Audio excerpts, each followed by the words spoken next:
We're going to open up the policy committee for October 22nd, 2024. Last month, we give a couple of policies out on use of personal communication and electronic devices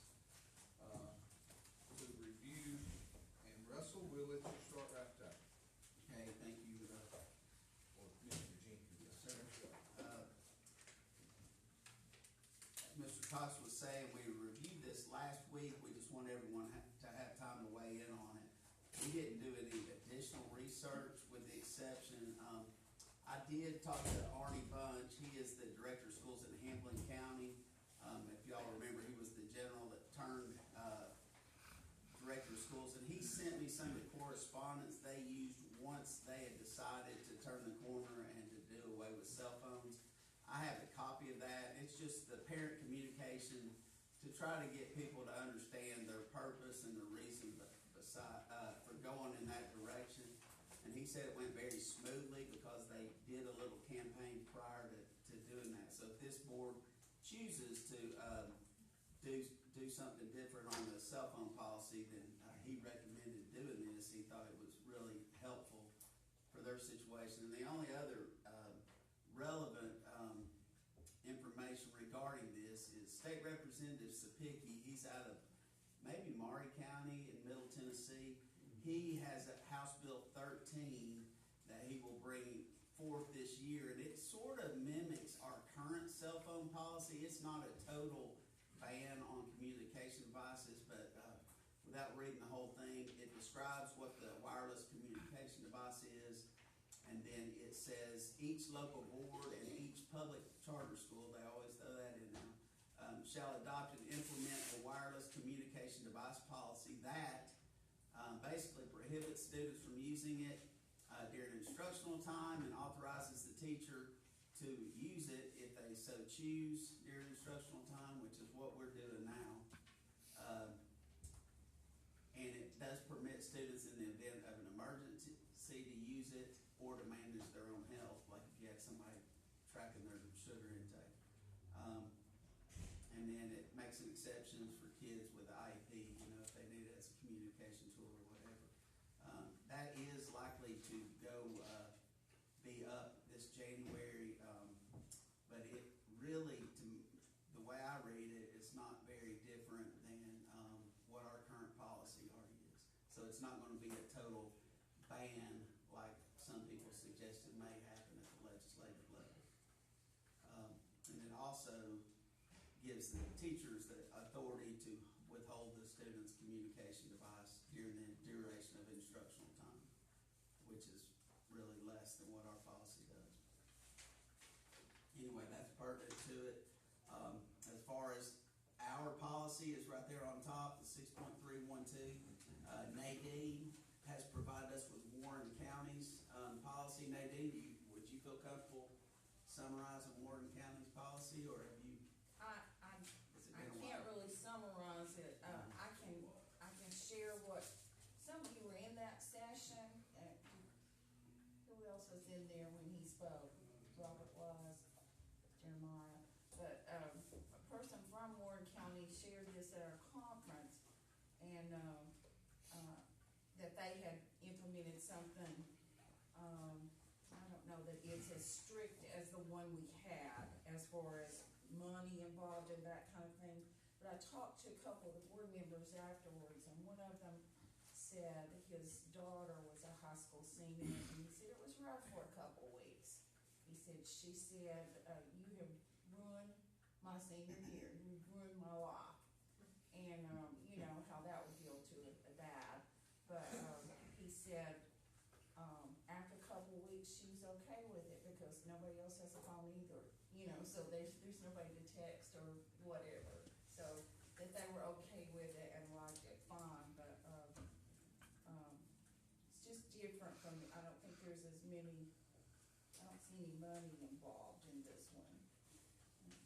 I definitely would not feel comfortable taking money. I didn't like that either. I didn't like that We've either. actually have Tiffany had sent an email to Chuck about the legality of the money thing. We're not trying to get anybody else, but we hadn't heard back from him on it. But I've been in this a while.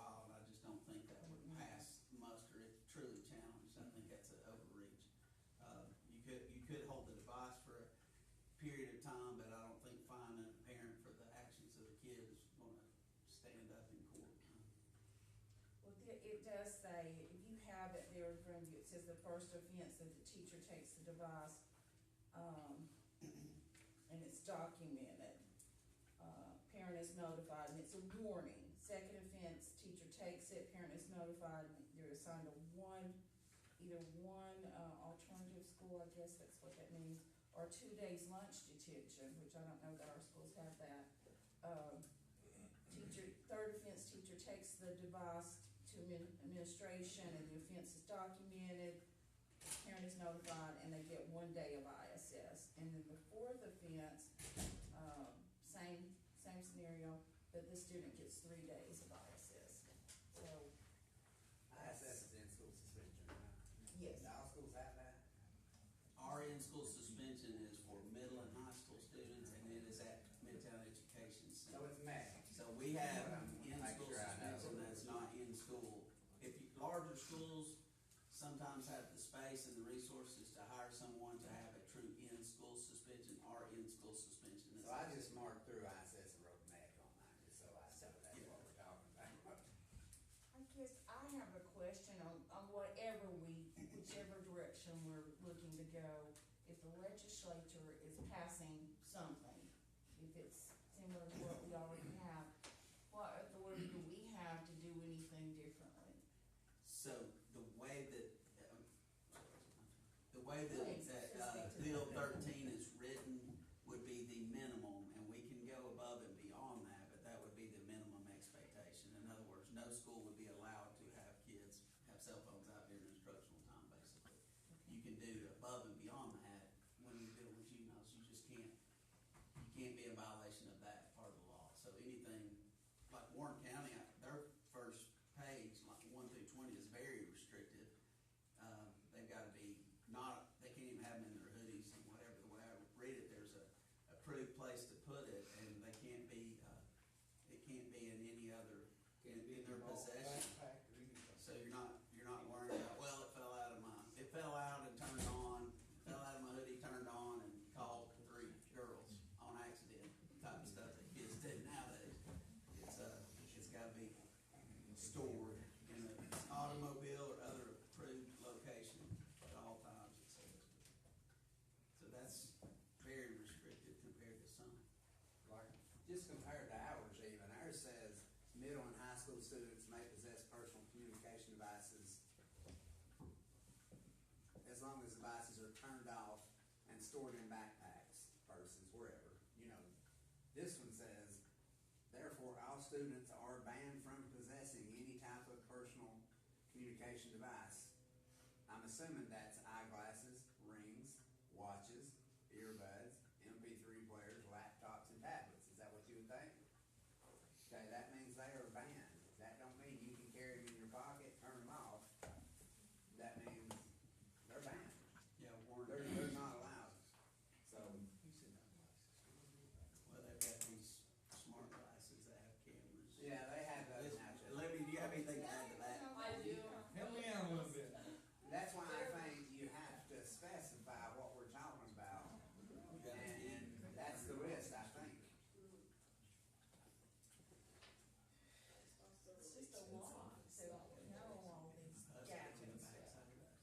Could you say such as, but not limited to? Unless you just write them all in there. Write the ones you know, and then when new ones pop up. Yeah. What's gonna happen if we take your cell phone? I'm going to rant, I'll start crying. That's a joke. Are you gonna go on Facebook and beat us up? So then it says in the next line, it says for the purpose of this policy, possession means being found in any article of clothing, purse, book, bag, carry bag, or any location on school property. Does that mean they can't be in a car? Warren County does say a car is okay, I think. Okay, but that must be an approved storage location, which we would Kept in the decide what that is. example, it says kept in the student's automobile or other school approved location at all times during the entire school day. They do not mention medical reasons or IEP stuff, do they? No, but I mean, Warren does. that's but something, think it my should be in son there. uses It his should be in iPad there. for a communication device, that's his way to speak, you know what I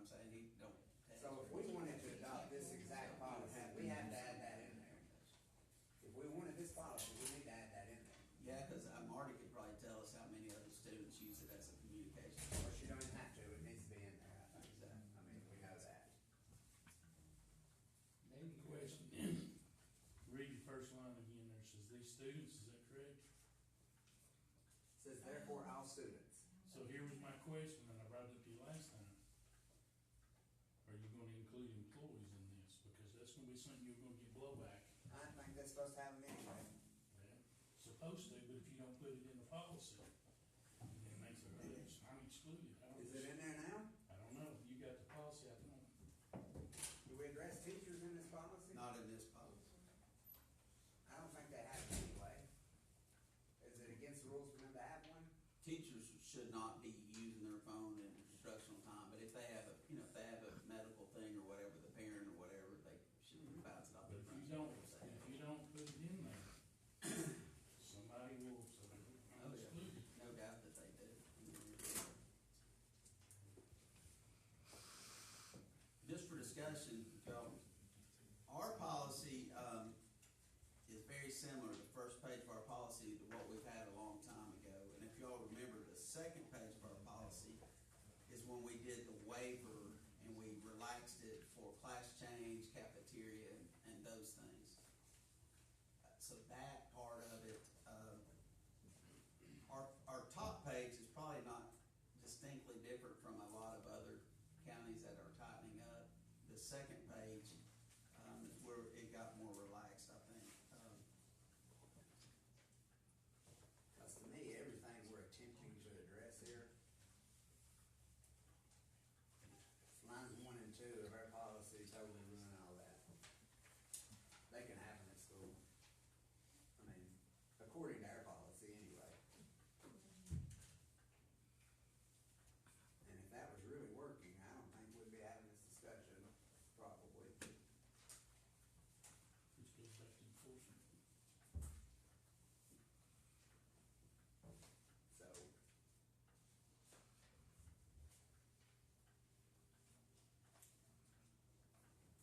I think they gotta have them for after school, or, you know, kid driving home, car breaks down on the way home from school, and they don't have that communication device, you know, to be able to make those phone calls or whatever. And this also includes, this is for school property, right, so we're talking about school buses. I would think it means school buses. And I went and talked to my high school and middle school principals and vice principals, and, they kinda like the idea of just off and put in your locker. Not necessarily having the box on the desk that have the individual lock cases, because you have a lock for your locker. See, in school buses, did anybody see the Tennessee or the WSMV report on the road again? On school buses, kids were leaving their cell phones, they got Live 360 and whatever on it, leaving their cell phones on the bus to find out where the bus driver lives. I think you can find that on WSMV. I don't think this would hinder somebody from having a cell phone in a car on the way home. Would it? Well, Warren County doesn't, it actually says they can have them in a car. Okay, so I don't think that's an issue. Well, that middle school kids that play sports, stay after school, I know my kids. But this is during a school day, it's not after school. But those who don't drive, Right, they're. yeah, I get it, I know what you mean. You know, How do they keep them at school for Right. practice? right.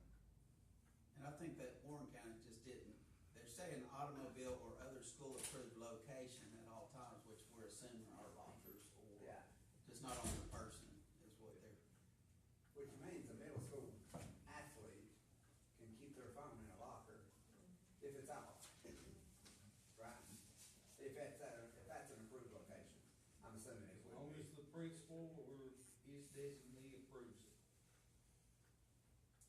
That's what it as is long as the now, school has a right? locker. That's I'm what trying it to is. think, some of our middle schools don't have What lockers. is this, middle school? That's what it is now? For middle, Well, well, ain't good enough then. for middle schools, often, you know. Three to one, what is it? Maybe it does. I'm good with that. I have no idea, but I do have a It's in a question. locker and it's out, I mean, With, that much you can do. students with like medical issues, would they also be permitted to have use the locker, or would they be able to put their device on it? Because it's a locker, that's only one spot, and school day, you're going from another building to another building. Yeah. If something happens, do you have to go straight to your locker to get your phone or other device?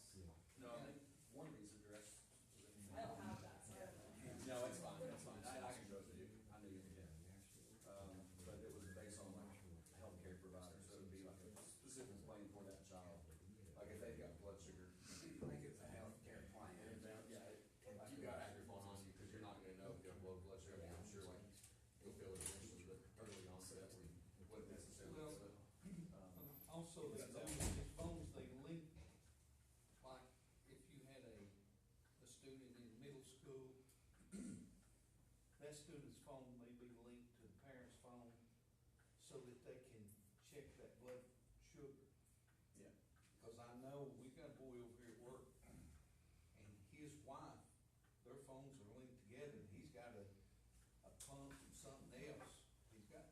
Here's what this says, I think it covers that. And he can, his wife will call if they see he's getting too bad.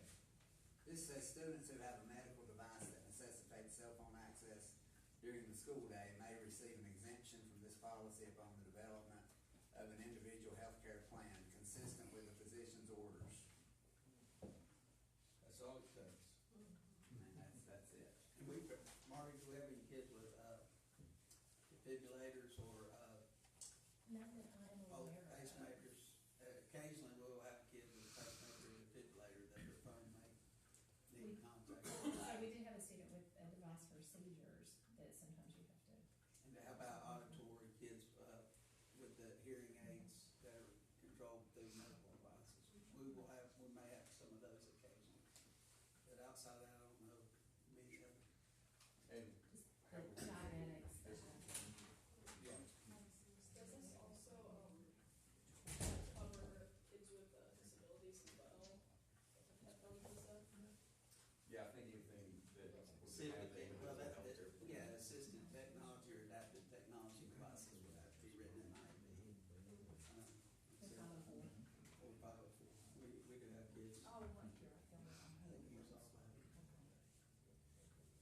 And so if they get, right now, if you get caught with your phone, you know, it's whatever we decide, right, as far as punishment, but the kid that has a need to have that phone for medical conditions, like Snapchat. Yeah, they would have to, you know, it would probably have to be written in.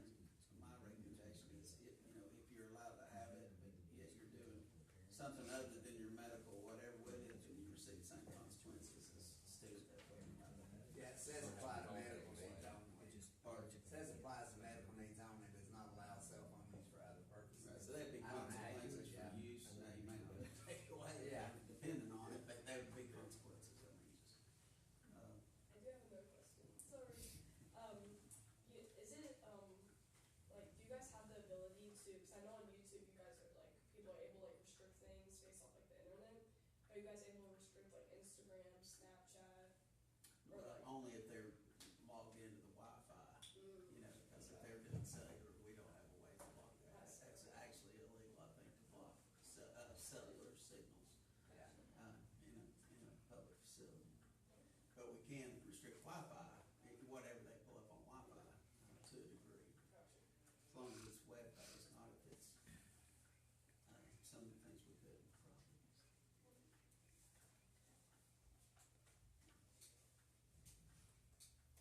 Mr. Chairman of this committee, Yes, sir, yes, ma'am. could I offer, recommendation that we, send these, the policies we're looking at, possibly even others,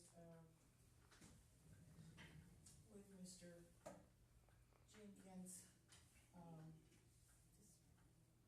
or he or his designees to do some work in pulling out the things we've talked about on these various policies, that's like the medical exemption. And bring something back to us with some of that work together, cause I don't see us in any way ready to vote on anything. I think we should give them a little clearer path of what we wanna see. But other than that, yeah, they could come back with a policy, but I think they need a clear path of what we wanna see. You think, Russell? Yeah, I think there's some things that, you know, I would, just naturally from the things we deal with week in and week out, that we can readily add, like the accommodations for special needs, people that have the need for the device. We can add that part. I think narrowing down the intent of this committee into, is probably necessary. I mean, I think you could probably take it in chunks, and you could even ask through a series of votes, if who's in favor of tightening up on the policy would be a good place to start, our current policy. And then we might have to narrow down who wants kids to have access to the phone, you know, have the phone on campus and have access to it at some point. And then, you know, go from there, but we do need to sort of narrow it down a little bit.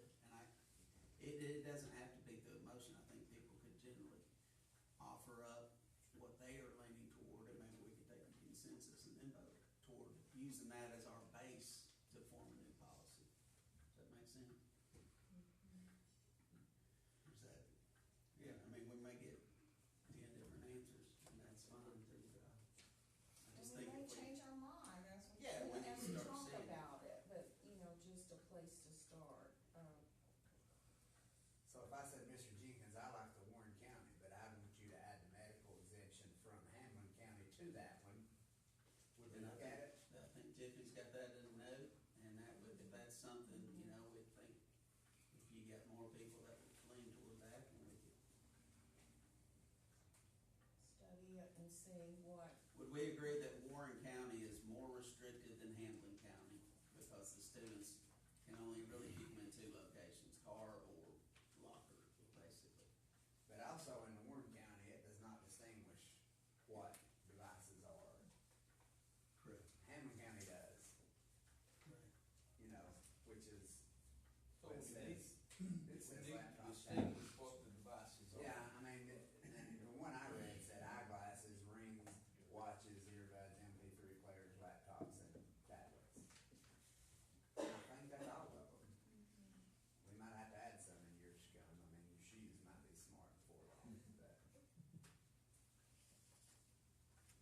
well, I think it's already been said, but I don't want, I'm not going to support anything that charges parents. Oh, no, me. So, you know, I think it's a policy that has that in it. Hamlin counties, if you look through, theirs is eerily similar to our first page.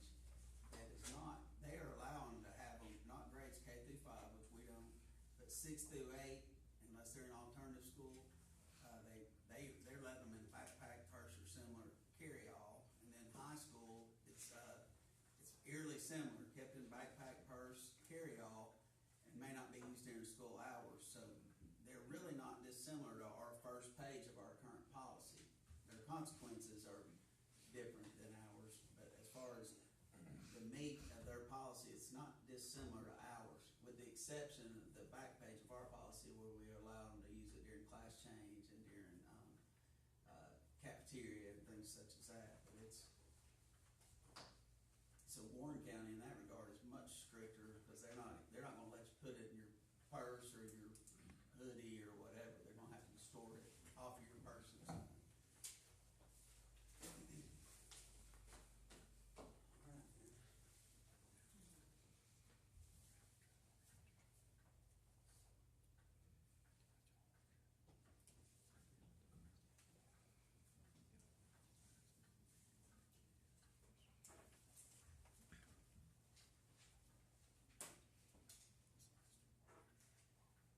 You got enough to work with? Does anybody else wanna give a little narrative like Brackett did, just to what they were planning toward? We'll go down the line and sort of see what people are, got any strong opinions one way or the other? I'm for tightening the policies up some, you know. Could we all, I mean, can we all agree, do we all agree that students should have access to it before and after school? Immediately after school, maybe, as far as football players or kids doing band Before practice? school starts. Yeah, before they walk into school or whatever. Well, yeah, I mean, I don't think we can tell them not to have a cell phone outside of school. No, I'm just talking about on campus, if they come on the campus and then they take it straight to their locker or whatever, but especially after school, if kids are relying on transportation issues or whatever, a lot of times the office closes, especially the high schools at a certain time. So they're restricted to the coach's phone or a gym phone, and there's times when, I guess, kids do communicate with their parents and need to come pick them up. You mean just during the school day?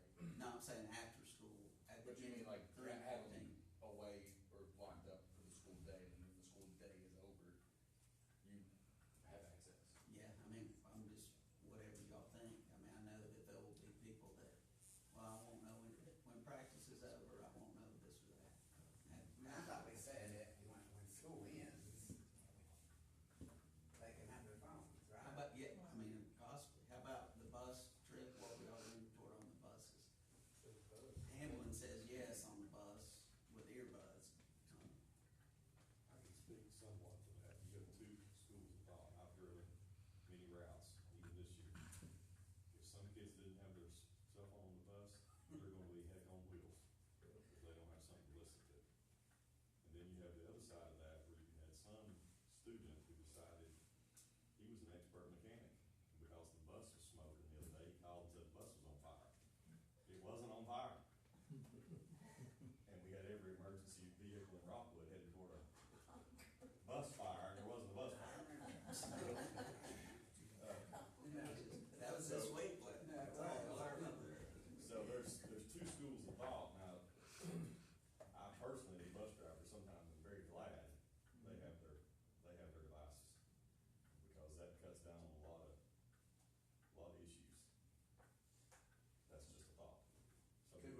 saying if we take that last page out, we have Warren County policy. We're much closer to it, because I think the problem is we've let them use it during lunch period and class time, and there's really no reason for that. That's my people. I would like to still add a medical. Oh, no question, and medical has to be. Oh, absolutely, but that's taken care of with an Yeah, IEP or 504. that's done. You're gonna have people that want a medical exemption just so their child can use their phone, and some people will get around it. But again, if it's being abused, they can take it up and say, they're not following, they're doing this for more than that. But I think if you took out that using it in those times, you're back to their policies about keeping it locked up and off. But the first line of our policy says middle and high school students may possess personal devices between classes.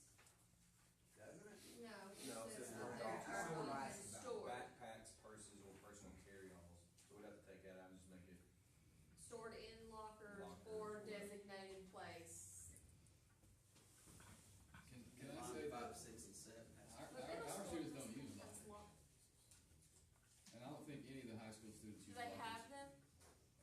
They can have them, but they don't usually use them. They probably would if they had to keep their cell phone in We it. don't assign them unless they come to us Yeah. and say, hey, I want a locker. So if But this policy couldn't is you like, assign what them would one? you do? That's the question. I mean, how would we know if it was in their backpack or not? You won't unless it goes off, then Yeah. then that's a violation. It should be off. You won't know if they've got it till you see it. I just said that because to consider that the high schools, it's not a thing for kids to use lockers in high school. Several of our middle schools don't have lockers. Every middle does not. Yeah, they're in the classroom if I remember. Are they in the They're not in the hallway, they're in the classroom, Some of them so. are, yeah, in your change of class.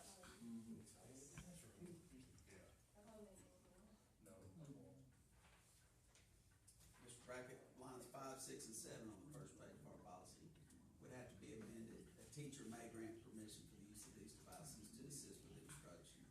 Teachers are encouraged to integrate the devices into their coursework. That part would have to go away if they were off during the instructional day. And we're one-to-one, they don't need to incorporate them, right? Is there any use of them at this I point? think that was before we were one-to-one, now every kid has a device with access to the internet.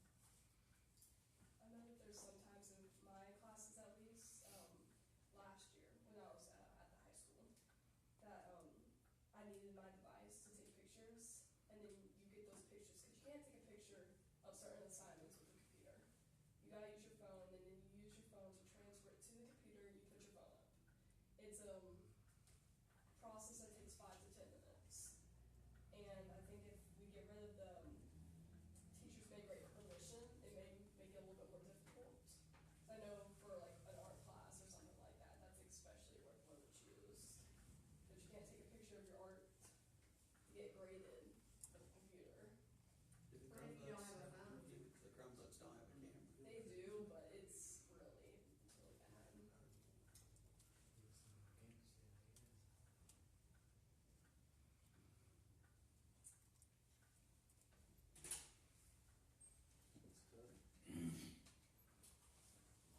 Help some of the guys in the back that are battling it.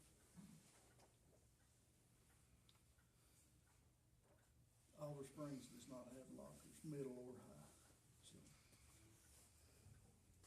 I mean, I think even if we said you put them in their locker, even if we did that, they would do the same thing they're doing in classes and put an old dead one, or just say they don't have one. And they'll probably still be in their backpack.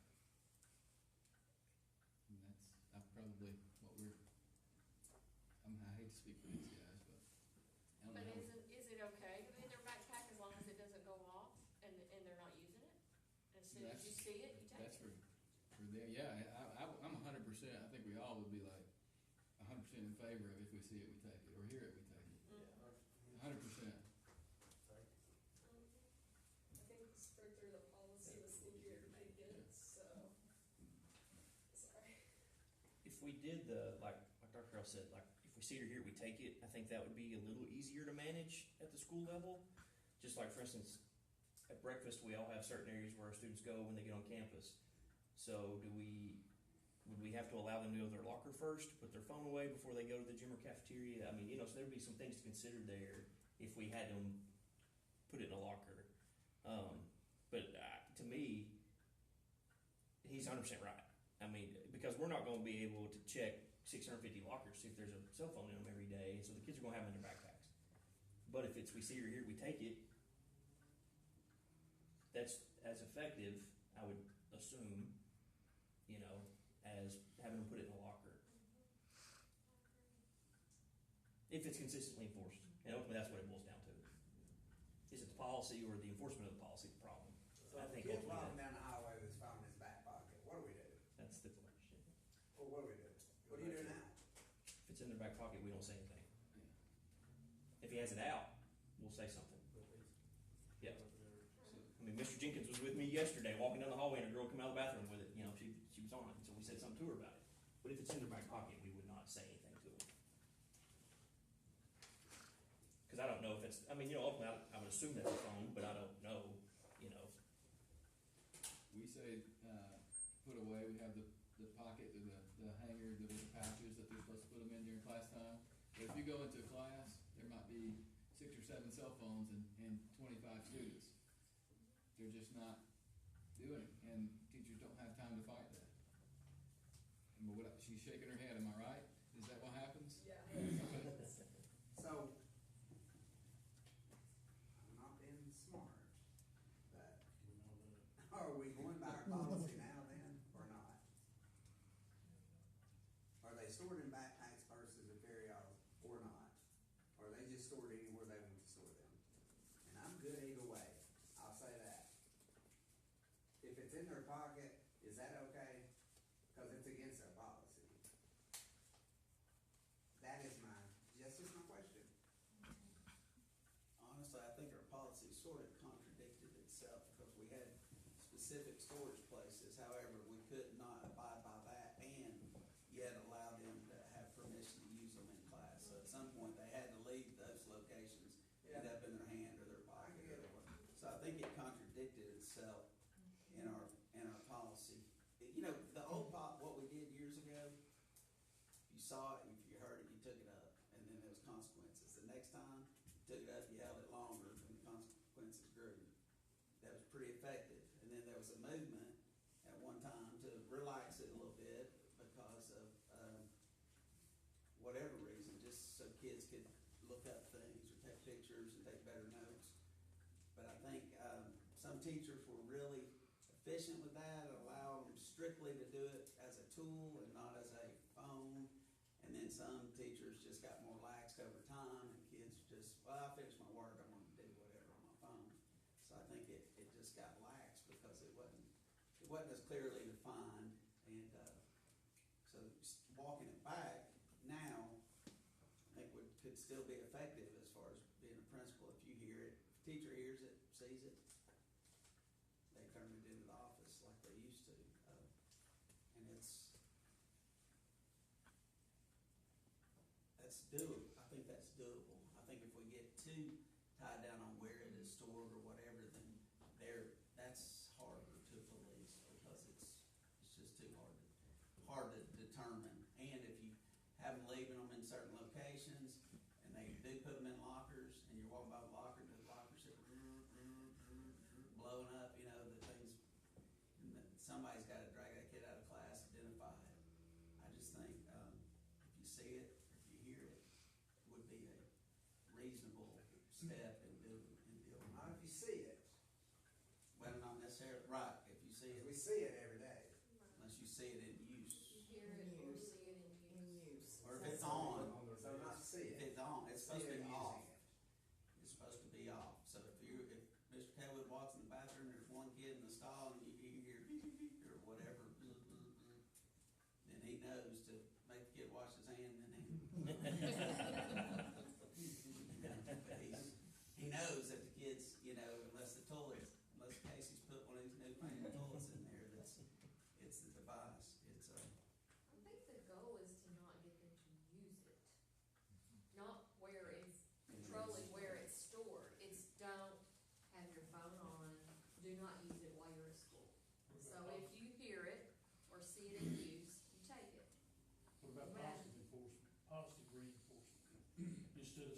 don't use it. If you don't, you make it to a semester, whatever, add that to something, 6 weeks, 9 weeks, make it positive for not using it versus negative for using it. Because sometimes people respond better to positive enforcement than they do negative. I mean, that's just a thought. Which, again, that would be hard to do as well, so. I'm positive that you take that phone away. Is that what you're talking about? No, not really. You can do that. I was thinking How otherwise. much positive reinforcement do you do as a state trooper? Well, let me tell you, I started to bring this up a while ago. You got speed limits out here, but it doesn't affect anybody, and everybody speeds unless you get a ticket. Now, the question is, the troopers are out here and they're enforcing, so you mentioned Cell Creek had a cell phone police. So you gonna walk around and try to do that? So, No, but if I get a ticket, I slow down. If I get my phone Yeah. taken away, I might think twice about getting it out and using it. I'm just looking at both sides, like I said. One thing if we go this direction, you know, Warren County talks about all the distractions and inappropriate pictures and all that stuff. I think the truest gain that you get is the same thing I get when I go on a cruise and I don't buy the internet package. I've got a certain amount of days where I know I'm not gonna get bothered, I'm not gonna have to answer anybody's problems, I'm not gonna have to. Students, whether they realize it or not, are getting inundated with all this drama and stress and feeling responsible to respond to somebody so they don't hurt their feelings. I think having 7.5 hours a day as a 16-year-old to where I am not obligated to be any kind of particular bathing suit model or fit any kind of You think image. they're not getting telemarketer calls too, which makes. That's what I'm saying. All of those things are stressors that they don't realize I deal with in my personal and professional life that weigh you down over time. That's why if you go into the woods and you get out somewhere where you don't have a cell signal, you start breathing, you feel like a human being again. Our kids don't realize how much is piled on them with these devices. And yeah, they're entertaining, but they're also an obligation, and they're a very heavy thing for them to endure day in and day out. Because when I was growing up, if you wanted to make fun of somebody, you had to dial that rotary phone and you could call one person and talk to them, okay? And tell one person. Now, these kids are under the pressure to think, oh, if I misstep, somebody could blast me to everybody in the school within 2 minutes. That's a tremendous heavy weight that our youth are carrying.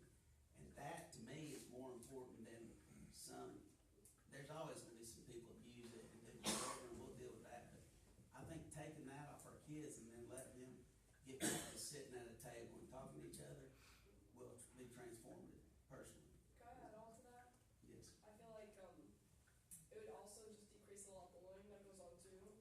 When it comes to online, most issues that happen within the school, it's the technology that increases it. I think there'd be a lot more face-to-face confrontations, but it wouldn't escalate because kids forget. When you have a little paper trail, that's when the issue starts. But yeah. So I think everybody misses the point a little bit. We're not just wanting to take people's phones away. We want to give them a life. I mean, that's what it's about. It's not about I want somebody's cell phone. I mean, I could care less. I wish somebody would take mine. But she just said it leads to a lot of bullying. Apparently, the policy we have now, that's the policy you're talking about. Apparently. The policy that we have now. And we're also saying, let's just keep it. I mean, I'm good with whatever everybody wants to do with that. We're kind of in something. We either do it or we don't. I want to do it. I think kids are addicted to just this, even if they're not on it. I'm not on it, but it's in my hand. I can't talk to you, but that's what it's about for me. I'm not wanting to be a mean person and take everybody's cell phone, but I mean, it is bullying. It is, and it's the policy we have now.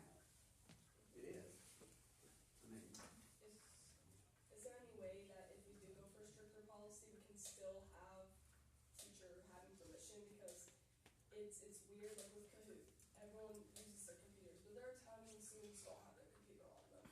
There are times when, let's say, like, this is a weird example, but, you run out of, like, substitute computers. You use your phone to play those little, like, interactive games and things like that. And, I think that the best place to store a phone would definitely be a backpack, because a locker, not everyone's gonna turn off their phones. That's gonna be buzzing throughout the day. You're going through the hallways, you're hearing random games go off. So is there any way that we could have a stricter policy with still having a teacher, like, have that kind of access? Cause it depends on the classroom, and we know that some teachers are gonna get really strict, and then some teachers are gonna be lazy, so. What if we remove the back page of our policy and rework the front where we have got this policy where the students can have them, they must be in the off position. They can store them in a locker or in their backpack, just as long as they're in the off position. Now I need, and this is because I don't know, as they call me at work, I am the least tech savvy person out there. If the phone is off, does the watch still work? They could, if they had the settings in plan. There's some watches, like mine, there's Bluetooth, so if my phone's off, I don't get calls. There's other watches that have standalone, their own phone number. So you can have your phone at home, and I can, you can still. There's always a way to work around the policy, so. Well, we could do away with the watches and everything, but the phone would be the only thing that they could have. Can't have the watch or anything, have the phone, but have it in the off position. Have it work. And it put stored in a, if they don't have a backpack and they got it in their pocket, I can go for that. But if they got a backpack, it needs to be in the backpack. Out of sight. So can I ask a question of the high school principal? Because I know what the date is for the middle schools, I haven't looked up the high schools yet. How many times a day are we dealing with cell phone? And I know some people are gonna say we're just not enforcing it, I understand that. But how many times a day are we dealing with cell phone violations? Or a week? I looked it up earlier for us, I've got 12 violations so far this year. You know, if that's the first, and when I looked at it, it looked like 10 of them were first-time offenses. Okay. Mr. Jones? We have more than that, obviously, just probably because of volume of student. We've had several that have spent time at MEC because of more than one violation. I don't know the exact number off the top of my head, I should look that up. Thanks for giving me that heads up, Shannon, I appreciate it. But we do have more than that, for sure, that Mr. Matthews and Ms. Allred deal with on it. It's probably at least one or two a day, I would think that is a reasonable expectation for us. We may be one or two per week, if that, some weeks, because it's only if they have it out during class time, so it's bell to bell. You know, if the student leaves the class, they're not supposed to take it with them to the bathroom. If we see them walking down the hall during class time, we take it. So it's not very often. So at this point right now, I ran these before I came in here.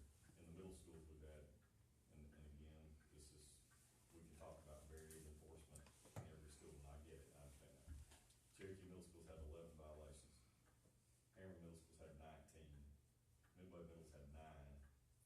Olive Springs Middle's had 20, which is the smallest middle school, by the way. And Rockwood Middle's had 4.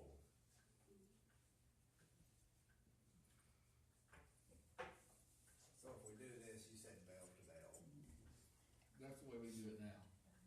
They can have it going from class to class, but when the bell rings, even if they come out to go to the bathroom or whatever, they should not have their phone during instructional time, period. But between classes, they can. Is that how our policy is? Cause I'm reading it, it says, during lunch periods, before and after school, and during class time changes, right?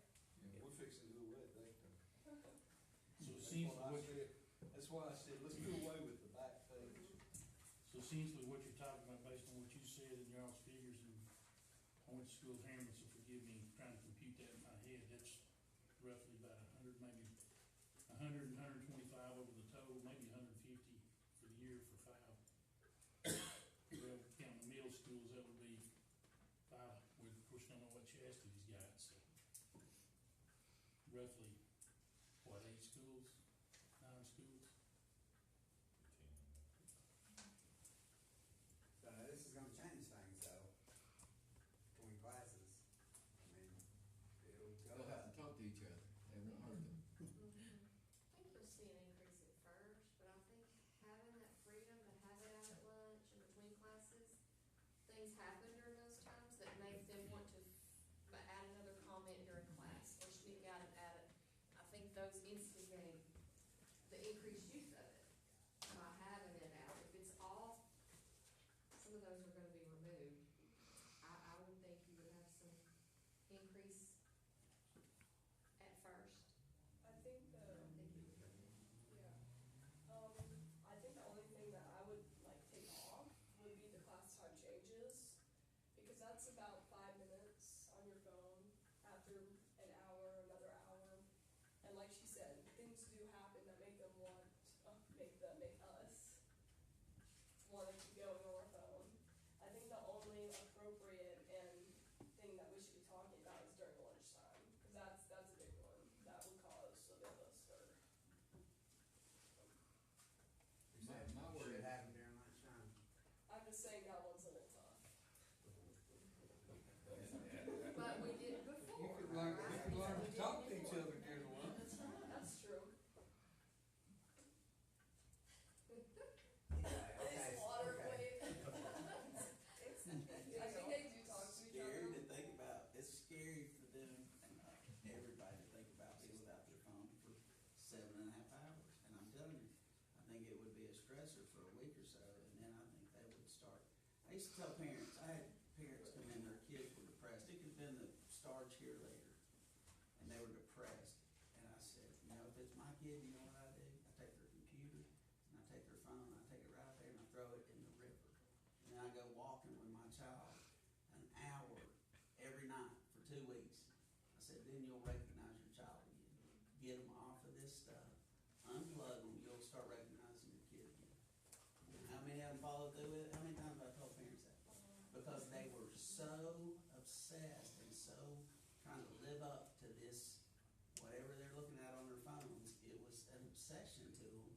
And they were so wrapped up in this make-believe world, that they just needed a break. They needed a break from it. Or I felt like they did. So right now, we have two coming back to us, the Warren County with the medical added and ours with the second page going. Right? And another class did too, yeah.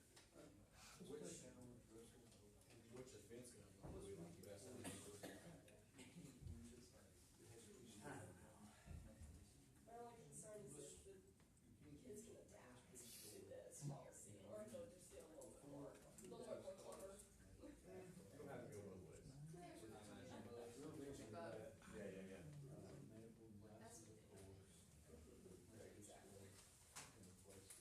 Which offense guidelines do we like, you want to stick with what we have, or you want to switch over to one of the other twos?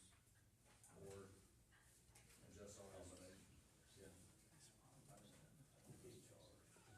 No, I'm not for changing money. I just don't like the wording. Too much for you to be okay with. I don't like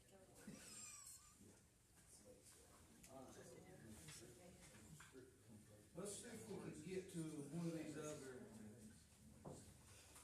attendance of non-resident students.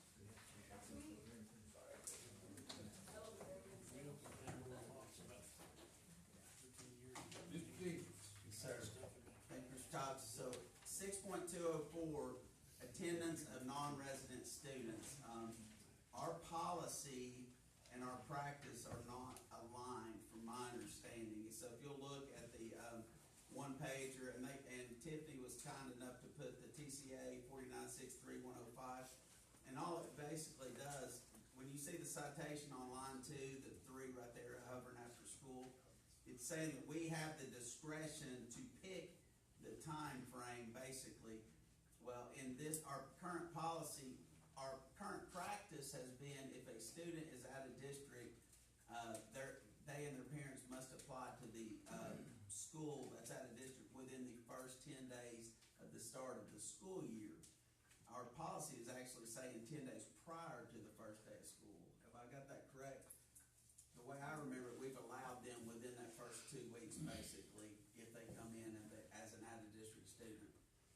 Day 11, they are not considered. So I would recommend that we change the wording to reflect how we've been doing this for many, many years. And it says, non-resident students shall make application and it must be received within the first 10 days of the first day of school, basically. So, because we do have students that move in and their parents don't try to register them until school actually starts, and they don't know about that 10-day prior to. So I think that's a fair practice. And if we know about it and we're asked about it, we always tell folks, do it in the spring. About the time school's getting out, if you're wanting to request that. And a lot of people do, but then you have those people that move in here during the summer, and then you've got to have that limit for those first 10 days of school. So it's really not 10 days before school starts, it's within 10 days after it starts. At the start of the school year. And then after that, you're bound to the place that you're zoned, where your house is. Mr. Jenkins, can the law just talks about, the student must maintain satisfactory attendance, behavior, and effort to remain in school. Our policy doesn't say anything about that.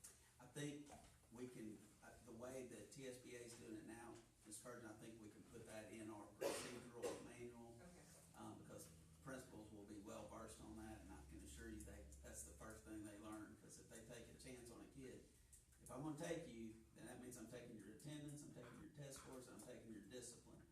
And if you can't come in here and act like you're supposed to, then you go to the school you're zoned for. Because I have kids that are zoned for my school that I have to deal with. I don't have to deal with you. It's a privilege to come to our school out of district, so you have to toe that line. And we, the more longevity, just for discussion, the more longevity, if a kid's been in that out of district school for 10 years and they have a little rough patch, we give them a couple more chances, but they still have to toe the line if they go back to the school they're zoned for.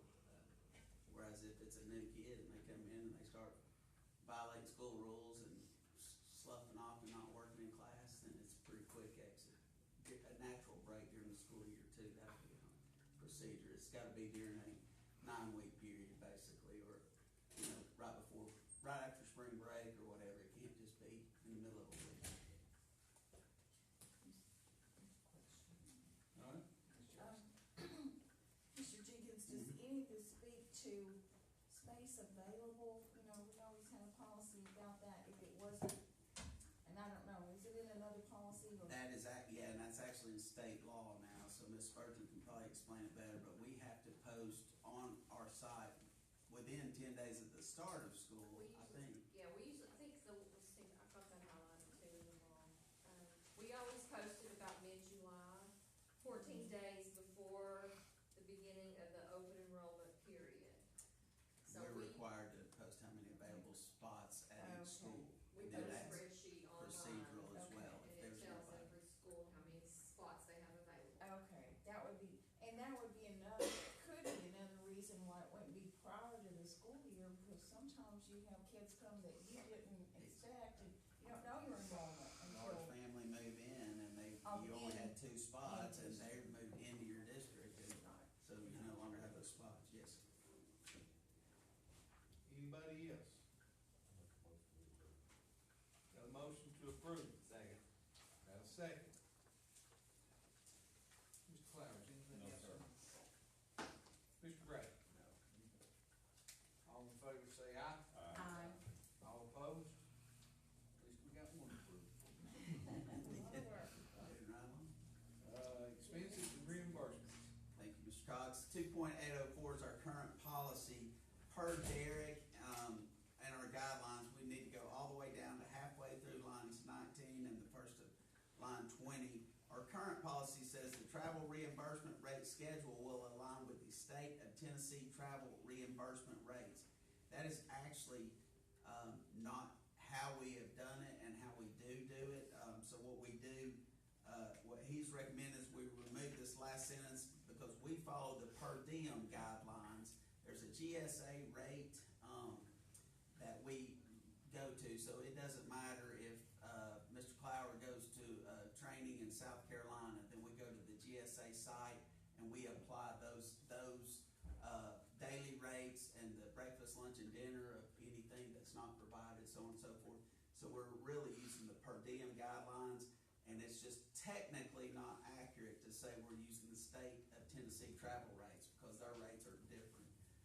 So I think, I recommend we just strike, half of lines 19 and 20, and nothing's changed. We're still reimbursing at the same rate we've done it for multiple years. The only thing that changes every couple of years is the 47 cents or whatever it happens to be per mile travel, and that changes on the government side. So.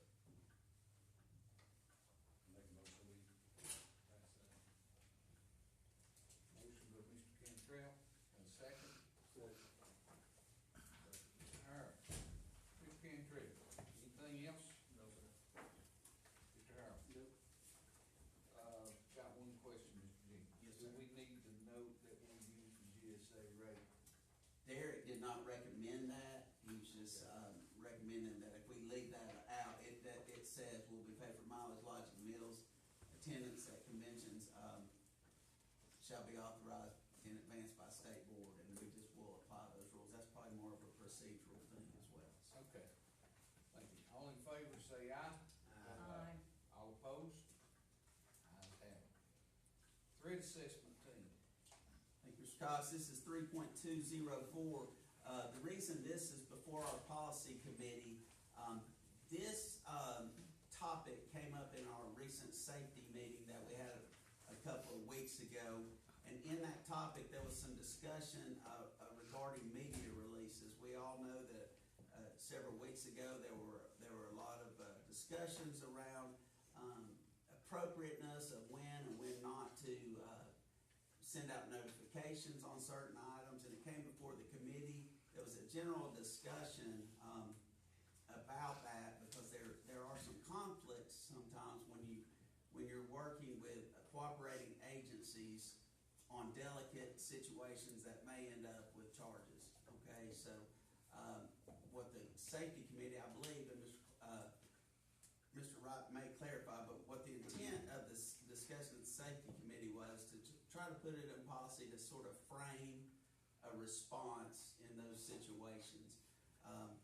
And we've talked about it in those meetings that sometimes it's cut and dried, it's pretty clear, and then there's other times it's more difficult. But there's always that, I guess there's that risk that you don't want to overstep. When you have cooperating agencies, you need to be unified in a response, and everybody has to agree on the message that gets out. Because I don't want to inadvertently put something out that may thwart the work of the district attorney's office or the sheriff's department. So I think the safety committee's intent in looking at this policy was to try to clarify and try to maybe create almost a rubric to a degree, if this, then this. One of the things that we received from TSBA, if you'll see it down at the very bottom of this sheet, there was some discussion on adding this, and this may not cover everything, but just a word about media releases. Detailed information on activity threat assessment shall not be provided to the media due to state and federal laws on student privacy. That's one piece of wording that needs to be in there. And then there was discussion on whether we needed to add anything else, such as Roane County school system may or may not be in have the ability to release information when there's, you have it written down.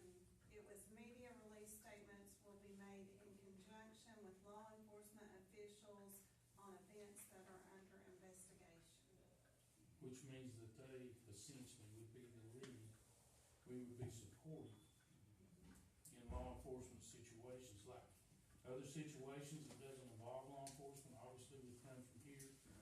But if you we discussed in the meeting that if you looked at the announcements from the surrounding counties during that whole course of events, about 95% of the releases came through the law enforcement agency investigating. And for instance, if you were being interviewed by the press, then in our case, since the sheriff's department supplies SROs, it would come to the sheriff's department's lead with the director of schools being in a supportive issue. And that way, we're not interfering with their criminal investigation and what we can do. Other than that, you know, typically, we're aware of the situation, and it's been being handled by the law enforcement. And our whole purpose in bringing that up is to try to alleviate some of the blowback on the director for not making that, because you're getting into a situation when it comes to the threats of criminal violations, and law enforcement needs to make that announcement and take that responsibility. And once it's cleared, then we can proceed on. But there are other situations, obviously, that are not criminal, that, you know, law enforcement wouldn't be involved, but there may be some other agents that would be. Mr. Jenkins, could we add that sentence that Tiffany read to that last, sentence Yeah, that's I mean, I highlighted? think that is most appropriate. Like I said, it's one of those things, and, it's sort of hard to define sometimes, because sometimes it is sort of a case by case, but in almost every instance, if the district attorney's office or the sheriff's department has an active investigation, and the wording around it can only, it's very delicate. Like I said, and that's why we have an excellent relationship with our law enforcement partners. And we wanna respect that, and that's because we respect that. Can acknowledge that there is an investigation, and that's pretty much what all you can. Mr. Chairman, Yes. could I make a motion that we approve this policy with the statement that Tiffany read added, and if you would repeat that, Tiffany, for us, that'd be added at the end. Media release statements will be made in conjunction with law enforcement officials on events that are under investigation. Did I make that motion? I'll second. Motion, Ms. Jackson, second, Mr. Brackett. Anything else?